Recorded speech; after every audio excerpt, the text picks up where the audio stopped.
Kemudian Rasulullah SAW mengangkat sebuah pedang. Jadi Rasulullah punya pedang, Rasul angkat pedang tersebut. Rasul tanya kepada para sahabat, "Man ya'khudhu hadha sayf?" Siapa yang mau menerima pedang ini? Semua sahabat angkat tangan. Siapa yang nggak mau dapat pedang langsung dari tangannya Rasul Sallallahu Alaihi Wasallam? Man ya'khudhu hadha sayf? Siapa yang mau menerima ini pedang? Kata Rasulullah. Semua sahabat dia menggunakan idea, ngangkat tangan mau ambil pedang dari Rasul Sallallahu Alaihi Wasallam. Tapi Rasulullah tahan. Dia Rasul tanya lagi, "Man ya'khudhu hadha sayf bihaqqih?" Siapa yang mau mengambil pedang ini dengan haknya? Nggak cuma ngambil, tapi sekarang ada tambahan kalimat, siapa yang mau mengambil pedang ini dengan haknya? Sahabat nggak ada yang angkat tangan, semuanya turunin tangannya, ngukur diri, cukup nggak dirinya untuk memenuhi hak daripada pedang tersebut, ya? Nggak ada yang angkat tangan, satu, semuanya taruh tangannya, nggak jadi mengambil pedang tersebut. Berpikir, saat itu ada seorang sahabat namanya Abu Dujana, nama aslinya Simak ibn Farashah. Simak ibn Farashah dikenal dengan Abu Dujana, ya. Nama aslinya yang terkenal, orang jarang tahu. Kalau ditanya, tahu nggak sahabat Simak bin Farashah? Nggak tahu. Tahu nggak Abu Dujana? Tahu. Ya, Abu Dujana itu lebih terkenal dengan julukannya ketimbang dengan nama aslinya. Nama aslinya Simak bin Farashah. Saat itu Simak bin Farashah Abu Dujana yang angkat tangan. Saya mau tanya ya Rasulullah, wa ma haqquhu? Memang apa haknya pedang tersebut? Dia mau tahu. Kalau pantas saya mau ambil. Kalau kira-kira saya mampu, saya mau ambil itu pedang. Apa haknya ya Rasulullah? Kata Rasulullah, ada beberapa riwayat. Riwayat yang pertama mengatakan, "Antar riba bihil aduwa hatta yadhani." Haknya adalah kamu harus menyerang musuh dengan pedang ini sampai mereka mundur.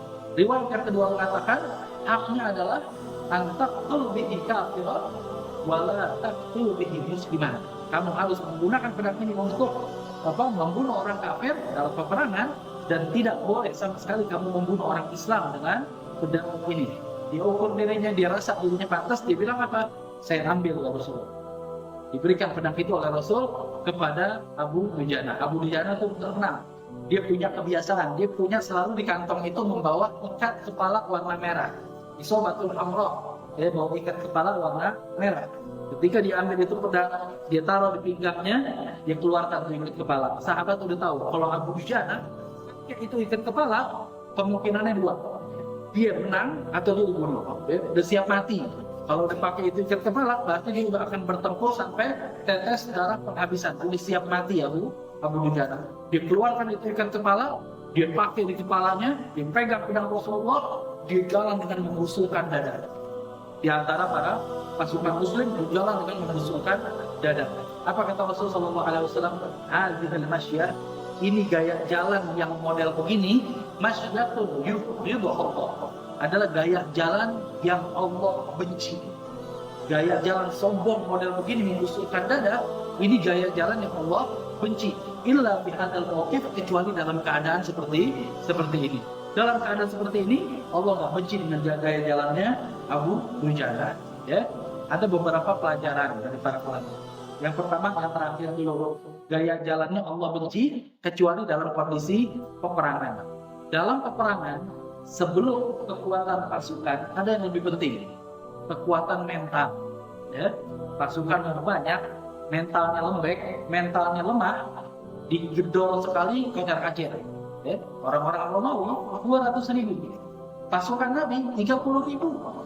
30.000 lawan 200.000, tapi kalah mental, Nabi sampai mereka kabur.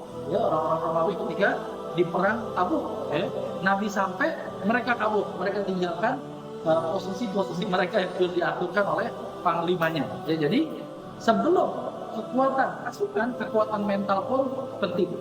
Dan di sini menunjukkan kuat mentalnya Abu Dujana. Dia ingin tunjukkan bahwa dirinya siap untuk apapun di dalam peperangan tersebut, sampai orang-orang kafir itu kena mentalnya, hancur mentalnya, melihat, wah gila, orang Islam sebegitu gagahnya dia berjalan, sebegitu hebatnya, sebegitu kokohnya, gimana kalau dia dilepas di dalam medan pertempuran. Jadi ini hikmah dan pelajarannya, ya, dia kuat mental. Yang kedua, dari gaya jalan yang Abu Dujana, kata para ulama apa?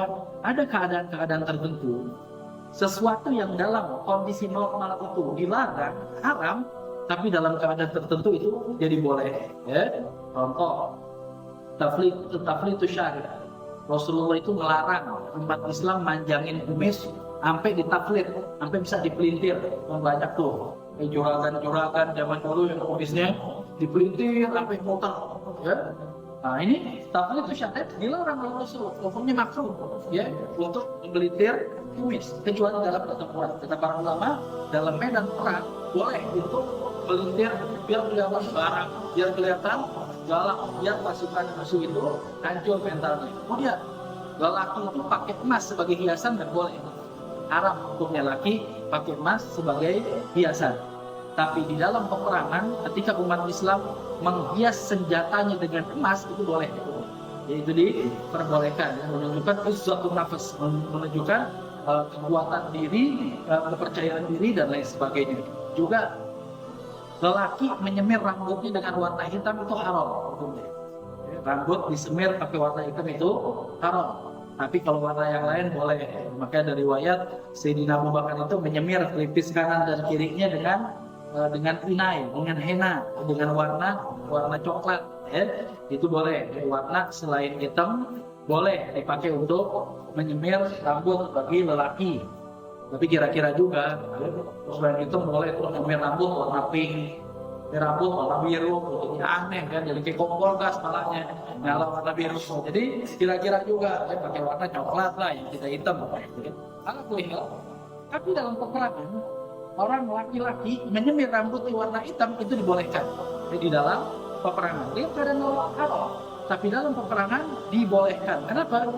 Karena kalau musuh melihat ini lawannya udah pada ubanan semua, masih potong bas sekali udah pada kalah, udah jatuh, pakai mundur, semir rambut warna hitam biar musuh melihat, waduh musuh saya masih muda-muda, masih gagal-gagal, rambutnya belum ada yang berubah. Nah, makanya dalam peperangan itu diperbolehkan. Itu diantara pelajaran yang diberikan oleh para ulama. Yang ketiga, pelajaran yang paling penting.